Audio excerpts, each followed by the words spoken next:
ജീവസന്ദേശത്തിൻ്റെ പ്രേക്ഷകർക്ക് ഞങ്ങളുടെ വന്ദനം.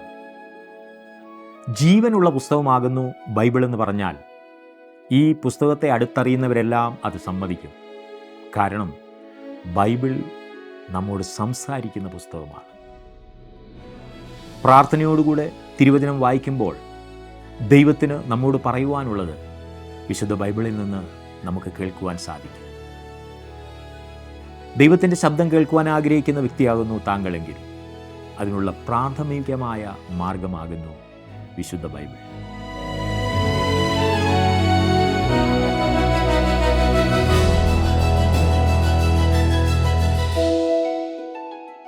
ബൈബിൾ ദൈവവചനമാകുന്നു എന്ന് നമുക്ക് വ്യക്തമാക്കി തരുന്ന ചില യാഥാർത്ഥ്യങ്ങളാണല്ലോ കഴിഞ്ഞ ക്ലാസ്സിൽ നാം ചിന്തിക്കുവാൻ ആരംഭിച്ചത്. അവയിൽ രണ്ടെണ്ണം നാം കണ്ടു കഴിഞ്ഞു. ഒന്നാമത് ഈ പുസ്തകത്തിൻ്റെ സൂക്ഷിപ്പ് അല്ലെങ്കിൽ ആശ്ചര്യകരമായ സംരക്ഷണം.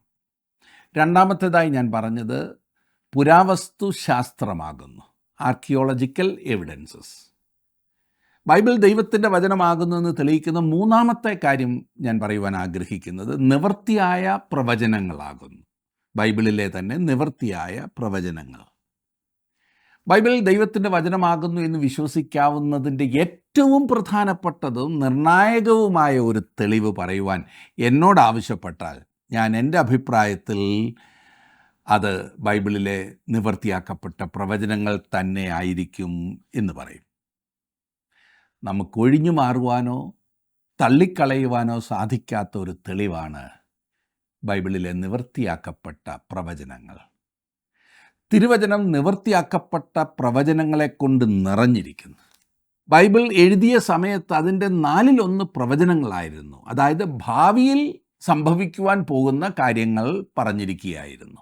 അതിൽ ഒരു വലിയ പങ്കും ഇതിനോടകം മനുഷ്യൻ ചിന്തിച്ചതിനേക്കാൾ വളരെയേറെ നിവൃത്തിയാക്കപ്പെട്ടു കഴിഞ്ഞു. കൃത്യമായി പ്രവചനം പൂർത്തിയാക്കപ്പെട്ട അനേകം തലങ്ങളിലേക്ക് നമുക്ക് തിരിയാവുന്നതാണ്. പ്രവചിച്ച പ്രവാചകൻ്റെ സമയത്ത് തന്നെ താൻ പറഞ്ഞ കാര്യം നിവൃത്തിയായ അനേകം സാഹചര്യങ്ങൾ നമുക്ക് കാണുവാൻ കഴിയുന്നുണ്ട്. അനേകം ഉദാഹരണങ്ങളിൽ നിന്നും ഒരെണ്ണം പറഞ്ഞാൽ, മീഖ എന്നൊരു പ്രവാചകൻ ആഹാബ് രാജാവിനോട് പറഞ്ഞു, ഇസ്രായേലിലെ രാജാവായിരുന്ന ആഹാബ് രാജാവിനോട് പറഞ്ഞു, രാജാവ് പരിപാടിയിട്ടതുപോലെ യുദ്ധത്തിന് പുറപ്പെട്ടാൽ രാജാവ് യുദ്ധത്തിൽ തോൽക്കുകയും കൊല്ലപ്പെടുകയും ചെയ്യും എന്ന്. എന്നാൽ ആഹാബിൻ്റെ കള്ളപ്രവാചകന്മാർ രാജാവിനോട് പറഞ്ഞത്, നീ യുദ്ധത്തിന് നീ വിജയശ്രീലാളിതനായി മടങ്ങി വരും. വിജയാളിയായ രാജാവ് മടങ്ങി വരുന്നത് ഞങ്ങൾ കാണുന്നു എന്നൊക്കെ അവർ പ്രവചിച്ചു. മീഖാ പ്രവാചകൻ പറഞ്ഞത് രാജാവിന് ഇഷ്ടപ്പെടാഞ്ഞതിനാൽ ആഹാബ് അവനെ തടവിലാക്കുവാനും പരിമിതമായ ഭക്ഷണം മാത്രം നൽകുവാനും കൽപ്പന നൽകി. രാജാവ് മടങ്ങി വന്നു കഴിഞ്ഞിട്ട് മിഖായാവിനെ സംരക്ഷിച്ചു കൊള്ളാമെന്ന് പറഞ്ഞു. എന്നാൽ മിഖായാവ് അവൻ്റെ അവസാന വാക്ക് പൊട്ടിച്ചു. അവൻ പറഞ്ഞു, രാജാവേ, നീ മടങ്ങി വന്നെന്നാൽ ദൈവം എന്നോട് സംസാരിച്ചില്ല എന്നാണ് അതിൻ്റെ അർത്ഥം. എന്ന് പറഞ്ഞാൽ ദൈവം മിഖായിലൂടെ സംസാരിച്ചതായിരുന്നു. കാരണം ആഹാബ് മടങ്ങി വന്നില്ല. അവൻ യുദ്ധത്തിൽ കൊല്ലപ്പെട്ടു. അവൻ്റെ സൈന്യം ദയനീയമാവണ്ണം തോൽക്കപ്പെട്ടു. താൻ രാജാവാണെന്ന് ആരും അറിയാതിരിക്കണമെന്ന് കരുതി വേഷപ്രച്ഛന്നനായിട്ടാണ് രാജാവ് പോയതും. അങ്ങനെ ജീവൻ രക്ഷിക്കാമെന്ന് അവൻ ചിന്തിച്ചു. എന്നാൽ യാതൊരു തെറ്റും വരുത്താതെ മീഖ പറഞ്ഞതുപോലെ തന്നെ ഒരമ്പ് ആഹാബിൻ്റെ നെഞ്ചിൽ തറച്ചു. എത്ര കൃത്യമായി ആ പ്രവചനം നിവൃത്തിയായി. എന്നാൽ വേറൊരവസരത്തിൽ യെശയ്യാ പ്രവാചകൻ പറഞ്ഞ എന്തെന്നാൽ, ഇസ്രായേലിനെതിരായി പാളയമിറങ്ങിയിരിക്കുന്ന അശൂര്യ സൈന്യം ഒരൊറ്റ അമ്പ് പോലും യെരുശലേം നഗരത്തിലേക്ക് തൊടുത്തു വിടുകയില്ല എന്നായിരുന്നു. ആഹാബിൻ്റെ കാര്യത്തിൽ അമ്പ് അവനെ കൊന്നു. ഇവിടെ പറഞ്ഞിരിക്കുന്നത് അവിടെ ഒരമ്പും ഇസ്രായേലിൻ്റെ പട്ടണത്തിൽ പ്രവേശിക്കുകയില്ല. വിചിത്രമായിരിക്കുന്ന പ്രവചനം. മീഖ പ്രവചിച്ചത് അതുപോലെ സംഭവിച്ചതിന് കാരണം ഒരു പടയാളി യാദൃച്ഛികമായി അമ്പ് തൊടുത്തപ്പോൾ ആഹാബിൻ്റെ നെഞ്ചത്തത് തറച്ചു, അവൻ മരിച്ചു. അതാകുന്നു സംഭവിച്ചതെന്ന് ആരെങ്കിലും വാദിച്ചാൽ അതിൻ്റെ സമാധാനം എന്തു പറയും? 2 ലക്ഷത്തിൽ പരം വരുന്ന അശൂര്യ സൈന്യത്തിൽ ആർക്കും തന്നെ യെരുശലേമിൻ്റെ നേർക്ക് ഒരമ്പ് തൊടുക്കുവാൻ തോന്നിയില്ലായിരുന്നു. പിന്നെ എന്തിനാണ് അവരെല്ലാം കൂടി വന്നത്? അതെ, ദൈവത്തിൻ്റെ വചനം കൃത്യമാണ്. ഒരു ശത്രു അബദ്ധവശാലെങ്കിലും ഒരമ്പ് യെരുശലേമിനുള്ളിലേക്ക് എയ്തു വിട്ടിരുന്നെങ്കിൽ യെശയ്യാവ് ദൈവത്തിൻ്റെ പ്രവാചകൻ അല്ല എന്ന് ഉറപ്പാക്കാമായിരുന്നു. എന്നാൽ അവൻ ദൈവത്തിൻ്റെ പ്രവാചകൻ തന്നെയായിരുന്നു. താൻ പറഞ്ഞത് അപ്പോൾ അവിടെ നിവൃത്തിയായി. യെശയ്യാവ് പറഞ്ഞ വേറൊരു കാര്യം, കന്യക ഗർഭിണിയായൊരു മകനെ പ്രസവിക്കും എന്നതാണ്. അത് അക്ഷരാർത്ഥത്തിൽ നിവൃത്തിയാകുന്നതിന് 700 വർഷങ്ങൾക്ക് മുൻപത്രേ അവൻ പ്രവചിച്ചത്. വേറെയും തെളിവുകളുണ്ട്. ക്രിസ്തുവിൻ്റെ ആദ്യത്തെ വരവിനെക്കുറിച്ച് 300-ലധികം പ്രവചനങ്ങൾ രേഖപ്പെടുത്തിയിട്ടുണ്ട് പഴയ നിയമത്തിൽ. അവയെല്ലാം അക്ഷരാർത്ഥത്തിൽ നിവൃത്തിയായി. ഇതിലധികം എന്ത് തെളിവുകളാണ് നമുക്ക് ബൈബിൾ ദൈവവചനമാകുന്നു എന്ന് തെളിയിക്കുവാൻ ആവശ്യമായിരിക്കുന്നത്? കർത്താവായ യേശുക്രിസ്തു ക്രൂശിൽ കിടക്കുമ്പോൾ പഴയ നിയമത്തിൽ രേഖപ്പെടുത്തിയിട്ടുള്ള ഒരു പ്രവചനം നിറവേറ്റപ്പെടാത്തതായിട്ടുണ്ടായിരുന്നു. അത് 69-ാം സങ്കീർത്തനത്തിൻ്റെ 21-ാം വാക്യം ആയിരുന്നു. അവിടെ നാം വായിക്കുന്നത്, അവർ എനിക്ക് ചൊറുക്ക കുടിപ്പാൻ തന്നു എന്ന ഭാഗം. യേശു മരിച്ചു കഴിഞ്ഞാൽ പിന്നെ ആ പ്രവചനം നിവൃത്തിയാകുമെന്ന് ചിന്തിക്കുക അസാധ്യമാണല്ലോ. പെട്ടെന്നിതാ യേശുവിൻ്റെ വാക്കുകൾ, എനിക്ക് ദാഹിക്കുന്നു. അപ്പോൾ അവൻ്റെ ശത്രുക്കൾ തന്നെ പോയി ആ പ്രവചനം നിവൃത്തിയാക്കുന്നു. ദാഹിക്കുന്നു എന്ന് പറഞ്ഞപ്പോൾ അല്പം നല്ല വെള്ളം കൊടുക്കരുതായിരുന്നോ? ഇതും ആശ്ചര്യകരമായ ഒരു കാര്യമാകുന്നു. മനുഷ്യൻ ഒരിക്കലും അങ്ങനെ ഊഹിക്കുവാൻ കഴിയുകയില്ല. തിരുവചനത്തിലെ ഓരോ പ്രവചന നിവൃത്തിയും ആശ്ചര്യകരമായിരിക്കുന്നു. യേശുക്രിസ്തുവിൻ്റെ പരസ്യ ശുശ്രൂഷാകാലത്ത് കൃത്യമായി നിറവേറുവാൻ പോകുന്നതായി പറഞ്ഞിട്ടുള്ള 332 നിശ്ചിത പ്രവചനങ്ങൾ യേശു ഭൂമിയിൽ വന്ന് പിറക്കുന്നതിന് മുൻപ് തന്നെ പഴയ നിയമത്തിൽ രേഖപ്പെടുത്തിയിട്ടുണ്ട്. അതെല്ലാം അതുപോലെ നിവൃത്തിയാക്കപ്പെട്ടു.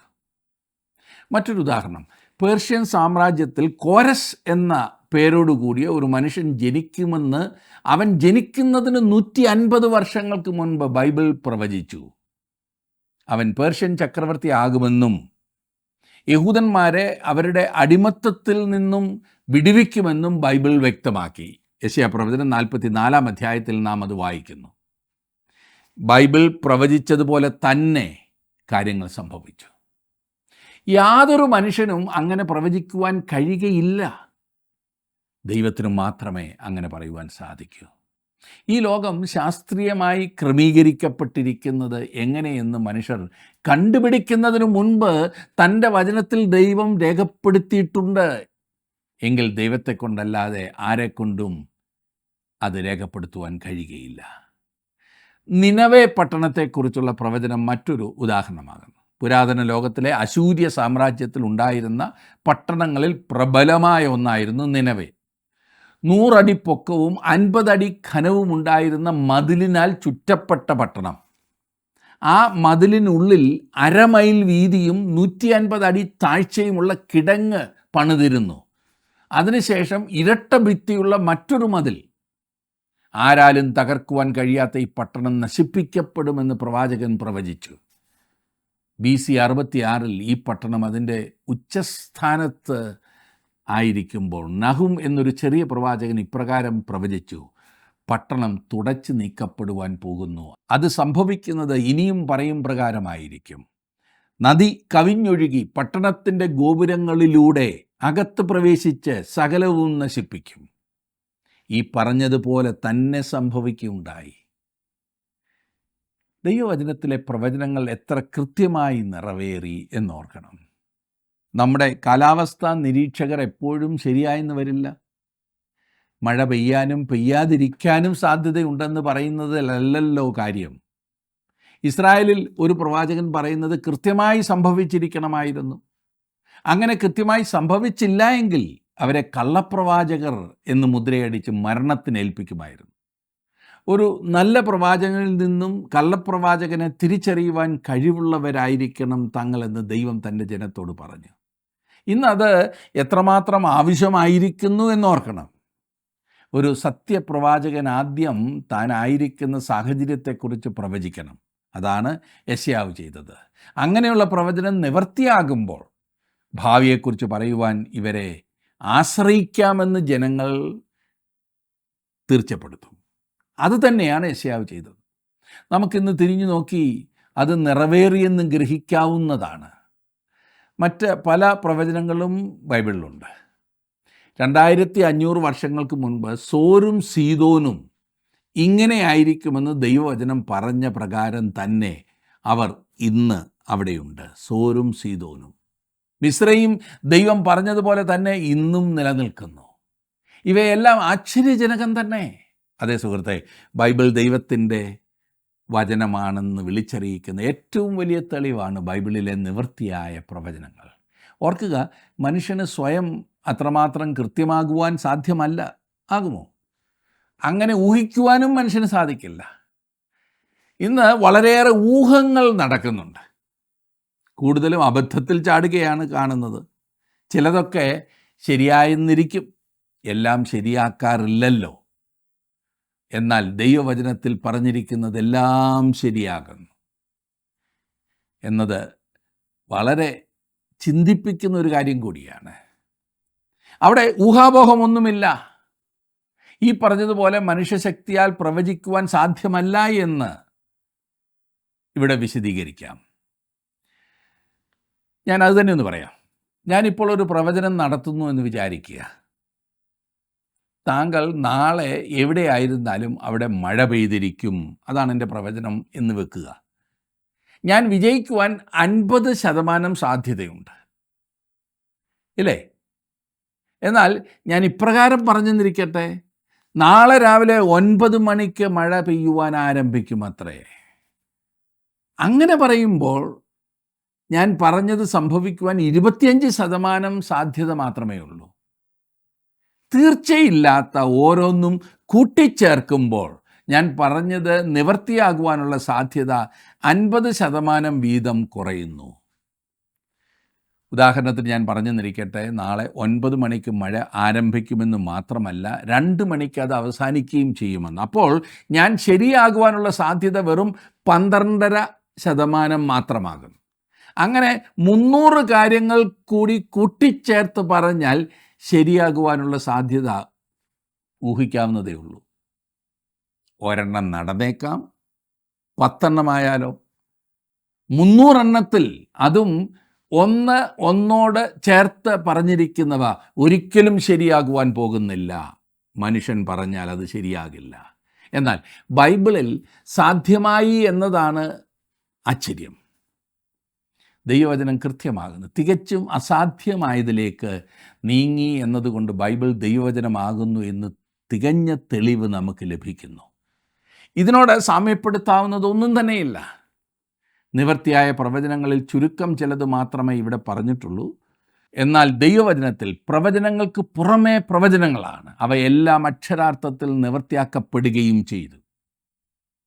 ഇനിയും നിവൃത്തിയാക്കപ്പെടുവാനുള്ളവയുടെ ഉറപ്പും ഇതിൽ നിന്നും നമുക്ക് ലഭിക്കുന്നു. നാം ധൃതി പിടിക്കേണ്ടതില്ല. ദൈവം തൻ്റെ സമയത്ത് അത് നിവൃത്തിയാക്കും. ദൈവത്തിൽ നിന്നും നമുക്ക് ലഭിച്ച ദൈവവചനമാണ് വിശുദ്ധ ബൈബിൾ എന്നതിന് സംശയമില്ല. ബൈബിൾ ദൈവവചനമാകുന്നു എന്നതിൻ്റെ തെളിവായി 2 കാര്യങ്ങൾ കൂടി ഞാൻ പറയുവാൻ ആഗ്രഹിക്കുന്നു. ഒന്ന്, വിശ്വാസികളുടെ ഇന്നത്തെ രൂപാന്തരപ്പെട്ട ജീവിതം. സ്ത്രീ പുരുഷന്മാരുടെ ജീവിതത്തിൽ ദൈവത്തിൻ്റെ വചനത്തിന് ചെയ്യുവാൻ സാധിക്കുന്നത് നമുക്ക് കാണുവാൻ സാധിക്കും. ഓരോ മനുഷ്യനിലും വളരെ അത്ഭുതകരമായ രൂപാന്തരം സംഭവിച്ചു കൊണ്ടിരിക്കുന്നു. കഴിഞ്ഞ 4 ദശാബ്ദങ്ങളായി ഞാൻ ഈ വചനങ്ങൾ പഠിപ്പിക്കുമ്പോൾ അനേകരത് ശ്രദ്ധിച്ച് അവരുടെ ജീവിതത്തിലെ രൂപാന്തരങ്ങളെക്കുറിച്ച് എന്നെ അറിയിക്കാറുണ്ട്. വളരെയേറെ അസാൻമാർഗികമായി ജീവിച്ച ഒരു സ്ത്രീ ദൈവവചനം ജീവസന്ദേശത്തിലൂടെ ശ്രദ്ധിച്ചു. ഇന്ന് ദൈവവൈതലായി ജീവിക്കുന്നു ആ വ്യക്തി. വേറൊരു വ്യക്തിയുടെ മദ്യപാനം ഉപേക്ഷിക്കുവാൻ അയാളെ പല പ്രാവശ്യം ഗുണദോഷിച്ചു. എന്നാൽ ദൈവവചനം ഞങ്ങളുടെ ജീവസന്ദേശം പ്രോഗ്രാമിലൂടെ കേട്ടപ്പോൾ തൻ്റെ മദ്യപാനം നീട്ടിക്കൊണ്ടുപോകുവാൻ ആ മനുഷ്യൻ പിന്നെ തയ്യാറായില്ല. സുവിശേഷം ഒറ്റ പ്രാവശ്യം കേട്ടതിന് ശേഷം മാനസാന്തരപ്പെട്ട, പാപം ഏറ്റുപറഞ്ഞ് ഉപേക്ഷിച്ച, മനം തിരിഞ്ഞ പലരുമുണ്ട്. അത് സാധ്യമാണ്. അത്ഭുതമാകുന്നില്ലേ? ദൈവവചനം മനുഷ്യനെ രൂപാന്തരപ്പെടുത്തുന്നതാണ്. വളരെയേറെ ഗുണദോഷങ്ങൾ നൽകിയാലും ചിലപ്പോൾ ശ്രദ്ധിച്ചെന്ന് വരില്ല, വിലപ്പോകില്ല. എന്നാൽ ദൈവവചനം മനുഷ്യഹൃദയങ്ങളിൽ ക്രിയ ചെയ്യുന്നത് അത്ഭുതകരമായിട്ടാണ്. നൂറുകണക്കിന് ജീവിതങ്ങളിൽ ഉണ്ടായിട്ടുള്ള രൂപാന്തരങ്ങളെക്കുറിച്ച് വിശദീകരിപ്പാൻ സമയം പോരാ. ബൈബിൾ മാത്രമേ ഒരു പാപിയെ വിശുദ്ധനാക്കുവാൻ പര്യാപ്തമായിട്ടുള്ളൂ. വലിയ വലിയ പ്രസംഗങ്ങളും പാണ്ഡിത്യം വെളിപ്പെടുത്തുവാനുള്ള പ്രവണതകളും ഒന്നും മനുഷ്യനെ രൂപാന്തരപ്പെടുത്തുകയില്ല. തർക്കിച്ചതുകൊണ്ടും വിശേഷമില്ല. വാദപ്രതിവാദങ്ങൾ നിരത്തുന്നതും ഫലപ്രദമല്ല. ദൈവവചനം ലളിതമായി പറഞ്ഞു കൊടുക്കുവാൻ സാധിക്കുന്നെങ്കിൽ അതാണ് ഏറ്റവും നല്ലത്. അത് മനുഷ്യനെ രൂപാന്തരപ്പെടുത്തിക്കൊള്ളും. ദൈവവചനത്തിൻ്റെ ശക്തി ഒന്ന് ചിന്തിച്ചു നോക്കുക. ബൈബിൾ ദൈവത്തിൻ്റെ വചനം തന്നെയാകുന്നു. ബൈബിൾ ദൈവവചനമാകുന്നു എന്ന് വിശ്വസിക്കുക മാത്രമല്ല, ബൈബിൾ ദൈവവചനം തന്നെയാണ്. ദൈവത്തിൻ്റെ ആത്മാവ് നമ്മുടെ ഹൃദയത്തിനും ജീവിതത്തിനും യാഥാർത്ഥ്യമാക്കി തരുമ്പോഴാണ് ബൈബിൾ ദൈവവചനമാണെന്ന് നാം മനസ്സിലാക്കുന്നത്. അതാണ് കൊലോസ്യയിലെ വിശുദ്ധന്മാരോട് വിശുദ്ധ പൗലോസ് സംസാരിച്ചത്. അവർ ആത്മീയമായ സകല ജ്ഞാനത്തിലും വിവേകത്തിലും അവൻ്റെ ഇഷ്ടത്തിൻ്റെ പരിജ്ഞാനം കൊണ്ട് നിറഞ്ഞു വരണമെന്നാണ് പൗലോസ് അവർക്ക് വേണ്ടി പ്രാർത്ഥിച്ചത്. നാമും ആഗ്രഹിക്കുകയും പ്രാർത്ഥിക്കുകയും ചെയ്യേണ്ടത് അതുതന്നെയായിരിക്കണം. ഈ കാര്യങ്ങൾ നമ്മുടെ ഹൃദയത്തിൽ സ്ഥിരമാക്കി തരുവാൻ പരിശുദ്ധാത്മാവ് മതിയായവനാണ്. പുരാവസ്തുശാസ്ത്രമോ മറ്റ് യാതൊന്നുമോ ബൈബിൾ ദൈവവചനമാകുന്നു എന്ന് തെളിയിക്കുവാൻ ആവശ്യമില്ലാത്ത ഒരു സ്ഥിതിയിൽ നാം എത്തിച്ചേരും. പിന്നെ ദൈവത്തിൻ്റെ ആത്മാവ് ഈ വലിയ സത്യം നമുക്ക് വെളിപ്പെടുത്തി തരും. ഈ വലിയ ഉറപ്പിലേക്ക് എത്തിച്ചേരുവാൻ നമുക്ക് സാധിച്ചിട്ടുണ്ടോ?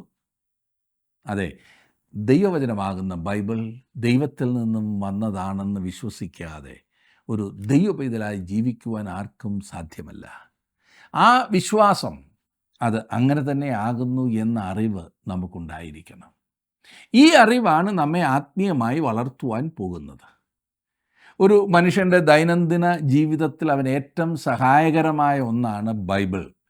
ബൈബിൾ സ്വയമായി പഠിക്കുന്നത് എപ്രകാരമെന്ന് പഠിക്കുവാൻ ആരംഭിക്കുന്നതിന് മുൻപ് നമ്മുടെ ദൈനംദിന ജീവിതത്തിൽ ഒഴിച്ചുകൂടാൻ പാടില്ലാത്തതും അത്യന്താപേക്ഷിതവുമായ ഏതാനും കാര്യങ്ങളോട് ബൈബിളിൽ തന്നെ ബൈബിളിനെ ഉപമിച്ചിരിക്കുന്നത് ഞാൻ പറയാം. അങ്ങനെയുള്ള ചില കാര്യങ്ങൾ കൂടി ചിന്തിക്കുന്നത് വളരെ പ്രയോജനം ചെയ്യും. ഒന്നാമതായി 119 സങ്കീർത്തനത്തിൻ്റെ 105 വാക്യത്തിൽ നാം വായിക്കുന്നു, നിൻ്റെ വചനം എൻ്റെ കാലിന് ദീപവും എൻ്റെ പാതയ്ക്ക് പ്രകാശവുമാകുന്നു എന്ന്. ഈ സങ്കീർത്തനം ബൈബിളിലെ ഏറ്റവും വലിയ അധ്യായമാണെന്നറിയാമല്ലോ, 119 സങ്കീർത്തനം. 176 വാക്യങ്ങളുള്ള ഈ അധ്യായം മുഴുവൻ ദൈവവചനത്തെക്കുറിച്ചാണ് പറയുന്നത്. കവിതാരൂപേണ അതിമനോഹരമായി വിവരിച്ചിരിക്കുന്നത് ദൈവവചനത്തിൻ്റെ മഹാത്മ്യത്തെക്കുറിച്ചാണ്, അഥവാ പ്രയോജനത്തെക്കുറിച്ച്. എല്ലാ വാക്യങ്ങളും അതാണ് വിശദീകരിക്കുന്നത്. ഈ സങ്കീർത്തനം മനഃപ്പാഠമാക്കുന്നത് അധികം പ്രയോജനകരമാണെന്ന് മറക്കരുത്. ഇതിൽ ദൈവവചനത്തിൻ്റെ മഹാത്മ്യത്തെക്കുറിച്ച് വളരെ മനോഹരമായി പറഞ്ഞിരിക്കുന്നു. 105 വാക്യം നമുക്കെല്ലാവർക്കും മനഃപ്പാഠമാണല്ലോ. അവിടെ പറയുന്നത്, നിൻ്റെ വചനമാണ് എൻ്റെ ദൈനംദിന ജീവിതത്തിൽ എനിക്ക് ആവശ്യമായ പ്രകാശം തരുന്നത് എന്നത്രേ. ഇരുളടഞ്ഞ പാതകളിൽ മുൻപോട്ട് പോകുവാൻ ഭയന്ന് നിൽക്കുമ്പോൾ ദൈവവചനം വെളിച്ചം പകരുന്നു. മുൻപിലുള്ള ആപത്തുകളെ, അപകടങ്ങളെ ദൈവവചനം നമുക്ക് കാണിച്ചു തരുന്ന ദീപമാണ്. അപകടങ്ങളിൽ നിന്നും രക്ഷപ്പെടുവാൻ നമുക്ക് സാധിക്കുന്നത് ദൈവവചനത്താലാകുന്നു. എല്ലാ മനുഷ്യനും ആവശ്യമായിരിക്കുന്നത് ശരിയായി മുൻപോട്ട് പോകുന്നതിനുള്ള മാർഗനിർദ്ദേശങ്ങളാകുന്നു. നമ്മെക്കുറിച്ച്, നമ്മുടെ ഭാവിയെക്കുറിച്ച് നമുക്ക് പറഞ്ഞു തരുവാൻ കഴിവുള്ള വ്യക്തികളെ, സാഹചര്യങ്ങളെ നാം എപ്പോഴും ആശ്രയിക്കാറുണ്ട്. ദൈനംദിന ജീവിതത്തിൽ നമുക്ക് ആവശ്യമായതെല്ലാം പറഞ്ഞു തരുന്നത് ദൈവത്തിൻ്റെ വചനമാകുന്നു. എന്ത് ചെയ്യണം, ഏത് വഴി തിരഞ്ഞെടുക്കണം, ഇവയെല്ലാം ദൈവത്തിൻ്റെ വചനം നമുക്ക് കാണിച്ചു തരുന്നു. മാത്രമല്ല, അന്ധകാരത്തിൻ്റെ പാതയിൽ മുൻപോട്ട് പോകുവാൻ കഴിയാതെ നാം ഭയപ്പെട്ട് നിൽക്കുമ്പോൾ ദൈവത്തിൻ്റെ വചനം നമുക്ക് വെളിച്ചമായി, ദീപമായി, പ്രകാശമായി നമ്മെ നയിക്കുന്നു. ദൈവത്തിൻ്റെ വചനം നമ്മുടെ ആലോചനക്കാരനായിത്തീരുന്നു, വഴികാട്ടിയായിത്തീരുന്നു. ഇത് നാം ഉപയോഗിക്കുന്നിടത്തോളം മാത്രമേ നമുക്കത് പ്രയോജനകരമാകൂ. കർത്താവ് പറഞ്ഞത്, വിളക്ക് കത്തിച്ച് പറയിൻ കീഴല്ല വെക്കേണ്ടത് എന്നത്രേ. ഉപയോഗിക്കാതിരുന്നാൽ അതുകൊണ്ട് പ്രയോജനമില്ല. ദൈവവചനം നമ്മുടെ പാതയ്ക്ക് ദീപമാകുന്നു. രണ്ടാമതായി മത്തായി എഴുതിയ സുവിശേഷം 4-ാം അധ്യായത്തിൻ്റെ 4-ാം വാക്യത്തിൽ നാം കാണുന്നത് മനുഷ്യൻ അപ്പം കൊണ്ട് മാത്രമല്ല ദൈവത്തിൻ്റെ വായിൽ കൂടി വരുന്ന വചനങ്ങൾ കൊണ്ടും ജീവിക്കുന്നു എന്ന്. ആഹാരം. പത്രോസ് ഇതേക്കുറിച്ച് പറഞ്ഞപ്പോൾ 1 പത്രോസ് 2:2 ഇപ്പോൾ ജനിച്ച ശിശുക്കളെ പോലെ രക്ഷയ്ക്കായി വളരുവാൻ വചനമെന്ന മായമില്ലാത്ത പാൽ കുടിപ്പാൻ വാഞ്ചിപ്പീൻ. നമ്മുടെ ജീവിതത്തിൽ ഉന്മേഷത്തിനും വളർച്ചയ്ക്കും ആഹാരം വളരെ അത്യന്താപേക്ഷിതമാണ്. ശരീരത്തിന് ആഹാരം ആവശ്യമായിരിക്കുന്നത് പോലെ ആത്മീക വളർച്ചയ്ക്ക് ഏറ്റവും അത്യന്താപേക്ഷിതമാണ് ദൈവത്തിൻ്റെ തിരുവചനം. ദൈവവചനം ആത്മീയ ആഹാരമാകുന്നു. ആഹാരം നാം ക്രമമായി കഴിക്കേണ്ടത് ആരോഗ്യത്തിന് ആവശ്യമാണെന്നറിയാമല്ലോ. അതില്ലാതെ പോയാൽ നാം ക്ഷീണിച്ചും മടുത്തും ഉന്മേഷം നഷ്ടപ്പെട്ടുമിരിക്കും. അതുപോലെ ആത്മീയമായി ക്ഷീണിക്കുന്നതിനും വളരാത്തതിനും കാരണം ആത്മാവിന് ആവശ്യമായ ദൈവവചനമാകുന്ന ആഹാരം ക്രമമായി ഭക്ഷിക്കുന്നില്ല എന്നതാണ്.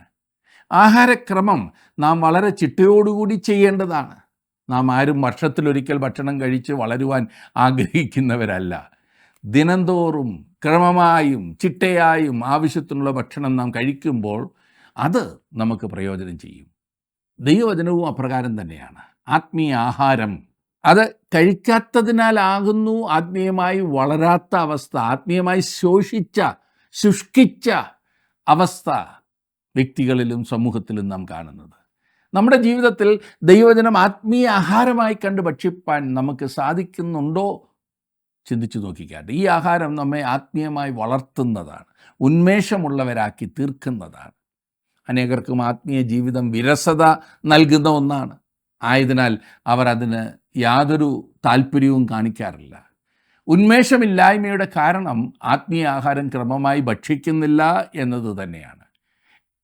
ഈ ആത്മീയ ആഹാരം ഏറ്റവും ഒടുവിൽ നിങ്ങൾ എന്നാണ് ഭക്ഷിച്ചത്? എന്നാണ് ദൈവവചനം വായിച്ചതെന്നല്ല. ഒരുപക്ഷെ രാവിലെയും വൈകിട്ടും വചനം വായിക്കുന്നുണ്ടാകാം. എന്നാൽ അത് വാസ്തവത്തിൽ പ്രയോജനം ചെയ്യുന്ന വിധത്തിൽ നാം ഉൾക്കൊണ്ടിട്ടുണ്ടോ, ആസ്വദിച്ചിട്ടുണ്ടോ? ദൈവത്തിൻ്റെ വചനം ആത്മീയ ആഹാരമാണെന്ന വസ്തുത പ്രത്യേകം ശ്രദ്ധിക്കണം. നമ്മുടെ കർത്താവ് പരീക്ഷിക്കപ്പെട്ടപ്പോൾ അവൻ പറഞ്ഞത് മനുഷ്യൻ അപ്പം കൊണ്ട് മാത്രമല്ല ദൈവത്തിൻ്റെ വായിൽ നിന്ന് വരുന്ന വചനം കൊണ്ടും ജീവിക്കുന്നു എന്ന്. പത്രോസ് പറഞ്ഞത് വചനമെന്ന മായമില്ലാത്ത പാൽ കുടിപ്പാൻ വാഞ്ചിപ്പീൻ എന്നാൽ തീഷ്ണതയോട് ആഗ്രഹിക്കുക എന്നാണ്. ഒരു ഇപ്പോൾ ജനിച്ച കുഞ്ഞ് അമ്മയുടെ പാലിന് വേണ്ടി കരയുന്നത് പോലെ, അതിന് വേറെ ഒന്നും വേണ്ട, അമ്മയുടെ പാല് മാത്രം മതി. അതുപോലെ നാം ദൈവവചനത്തിനായി വാഞ്ചിക്കണം. അപ്പോഴാണ് നാം വളരുന്നത്. മൂന്നാമതായി ദൈവവചനത്തിന് ഉപയോഗിച്ചിരിക്കുന്ന പദം എബ്രായ ലേഖനം 4-ാം അധ്യായത്തിൻ്റെ 12-ാം വാക്യത്തിൽ നാം കാണുന്നത് ദൈവത്തിൻ്റെ വചനം ജീവനും ചൈതന്യവുമുള്ളതായി ഇരുവായ്ത്തലയുള്ള ഏതു വാളിനേക്കാളും മൂർച്ചയേറിയതും പ്രാണനെയും ആത്മാവിനെയും സന്ധിമജ്ജകളെയും വേർവിടുവിക്കും വരെ തുളച്ചു ചെല്ലുന്നതും ഹൃദയത്തിലെ ചിന്തനങ്ങളെയും ഭാവങ്ങളെയും വിവേചിക്കുന്നതുമാകും. എഫേസ്യർക്ക് എഴുതിയ ലേഖനം 6-ാം അധ്യായത്തിൻ്റെ 17-ാം വാക്യത്തിൽ നാം വായിക്കുന്നത് ദൈവവചനം എന്ന ആത്മാവിൻ്റെ വാളും കൈക്കൊള്ളുകയും. ആത്മാവിൻ്റെ വാളിൻ്റെ ഉപയോഗം നമുക്ക് ഏവർക്കും അറിയാം. ശത്രുവിനോട് പൊരുതുവാനാണ് വാൾ ഉപയോഗിക്കാറുള്ളത്. നമുക്കൊരു വലിയ പോരാട്ടമുണ്ട്, ആത്മീയ പോരാട്ടം. നാം കർത്താവായ യേശുക്രിസ്തുവിനെ നമ്മുടെ ജീവിതത്തിൽ അംഗീകരിച്ച് ദൈവമക്കളായി തീരുമ്പോൾ മുതൽ നാം പോർക്കളത്തിലാണ്. എല്ലാ ആയുധങ്ങളും നമുക്ക് തന്നിട്ടുണ്ട്. തല സംരക്ഷിക്കുവാനായി കവചവും, കാലിന് ചെരുപ്പും, കയ്യിൽ പരിചയും എല്ലാം ഉണ്ട്. എന്നാൽ ഈ ആയുധങ്ങളെല്ലാം തന്നെ നമ്മെ സംരക്ഷിക്കുന്നതിനായിട്ടാണ് എന്ന് മനസ്സിലാക്കി പ്രയോഗിക്കണം. അതിൽ വാള് മാത്രമാണ് ശത്രുവിനെ വെട്ടിത്തോൽപ്പിക്കുവാനായി നമുക്ക് തന്നിരിക്കുന്നത്. ദൈവവചനമാകുന്ന വാൾ ഇത് നമ്മുടെ കർത്താവ് അപ്രകാരത്തിൽ തന്നെ ഉപയോഗിച്ചതായി അവൻ്റെ പരീക്ഷയിൽ നാം കാണുന്നുണ്ട്. മത്തായി എഴുതിയ സുവിശേഷം 4-ാം അധ്യായത്തിൽ കർത്താവിൻ്റെ പരീക്ഷകൾ നാം പഠിക്കുമ്പോൾ 3 പരീക്ഷകളിലും അവൻ ശത്രുവിനെ വെട്ടി വീഴ്ത്തിയത് ദൈവവചനം കൊണ്ടായിരുന്നു. നമ്മുടെ ആദർശങ്ങളും കഴിവുകളും നല്ല നല്ല ആലോചനകൾ കൊണ്ടും ശത്രുവിന് മറുപടി കൊടുക്കുവാൻ നാം ശ്രമിച്ചാൽ പരീക്ഷകളിൽ നാം പരാജയപ്പെടും, മുൻപോട്ട് പോകുവാൻ സാധിക്കാതെയും വരും. എന്നാൽ നാം ദൈവവചനമാകുന്ന വാൾ ഉപയോഗിക്കുമ്പോൾ, ദൈവവചനത്തിൽ ഇങ്ങനെ പറഞ്ഞിരിക്കുന്നു എന്ന് പറയുമ്പോൾ, പിശാച് ദൈവവചനം തിരിച്ചും മറിച്ചും കൂട്ടിക്കൊണ്ട് നമ്മെ അകറ്റിക്കളയുവാനായി ശ്രമിക്കും. എന്നാൽ നാം ദൈവവചനം നന്നായി പഠിച്ചിട്ടുണ്ടെങ്കിൽ അത് ഉപയോഗിക്കുമ്പോൾ ശത്രു അതിൻ്റെ മുൻപിൽ തോറ്റുപോകും. എന്താണ് ചെയ്യേണ്ടത്, എന്താണ് ചെയ്യരുതാത്തത് എന്ന് ആദാമിനോടും ഹവ്വായോടും വളരെ കൃത്യമായി ദൈവം പറഞ്ഞതാണ്. എന്നാൽ അവർ ദൈവവചനത്തെ വിശ്വസിച്ചില്ല. ദൈവം ഇപ്രകാരമാണ് പറഞ്ഞിരിക്കുന്നത് ആയതിനാൽ അത് കൃത്യമായും അങ്ങനെ തന്നെയാണെന്ന് ഹവ്വ പിശാചിനോട് പറഞ്ഞാൽ മതിയായിരുന്നു. എന്നാൽ അവൾ ദൈവവചനം വിശ്വസിക്കാതെയും അതെടുത്ത് പ്രയോഗിക്കാതെയും ഇരുന്നതിനാൽ ഹവ്വ പരാജയപ്പെട്ടു. മനുഷ്യവർഗം മുഴുവൻ പാപികളായി തീർന്നു. വാൾ, ദൈവത്തിൻ്റെ വചനം, ഇരുവായത്തിലുള്ള ഏത് വാളിനേക്കാളും മൂർച്ചയേറിയ ദൈവത്തിൻ്റെ വചനം നമ്മുടെ ജീവിതത്തിൽ പരീക്ഷകൾ വരുമ്പോൾ, തെറ്റിലേക്ക് നമ്മെ വലിച്ചിഴയ്ക്കുന്ന ഭാവങ്ങൾ വരുമ്പോൾ, അപ്രകാരത്തിലുള്ള ചിന്തകൾ വരുമ്പോൾ നാം ചെയ്യേണ്ടത് ദൈവവചനത്താൽ അതിനെ വെട്ടിവീഴ്ത്തുകയാണ്. അതായത് ദൈവവചനം എന്തു പറഞ്ഞിരിക്കുന്നു എന്ന് ഓർക്കുകയും തെറ്റിലേക്ക് പോകാതെ ദൈവവചനത്തിലേക്ക് നാം തിരികുകയും ചെയ്യുമ്പോൾ പിശാച് പരാജയപ്പെടുകയാണ് ചെയ്യുന്നത്. നമ്മുടെ ജീവിതം, പെരുമാറ്റങ്ങൾ മറ്റുള്ളവർ കൊതിക്കുന്ന ഒന്നായി തീർക്കുവാനാണ് ദൈവം നമ്മെക്കുറിച്ച് ആഗ്രഹിക്കുന്നത്. ലോകത്തിൽ പെരുമാറ്റങ്ങളെക്കുറിച്ച് പഠിക്കുന്ന അനേകരും ജീവിക്കാത്ത വിധം ജീവിക്കുവാൻ നമുക്ക് സാധിക്കുന്നത് ദൈവവചനത്തിൽ പറഞ്ഞിരിക്കുന്ന കാര്യങ്ങളെ നാം അനുസരിക്കുമ്പോഴാണ്. ദൈവത്തിന് നമ്മുടെ ജീവിതത്തിൽ പ്രഥമ സ്ഥാനം നൽകുക, തുടർന്ന് പ്രയോജനകരമായി ജീവിക്കുവാൻ പഠിക്കുക. അതിന് ദൈവവചനം നമുക്ക് അത്യന്താപേക്ഷിതമാണ്. ദൈവം നിങ്ങളെ അനുഗ്രഹിക്കും.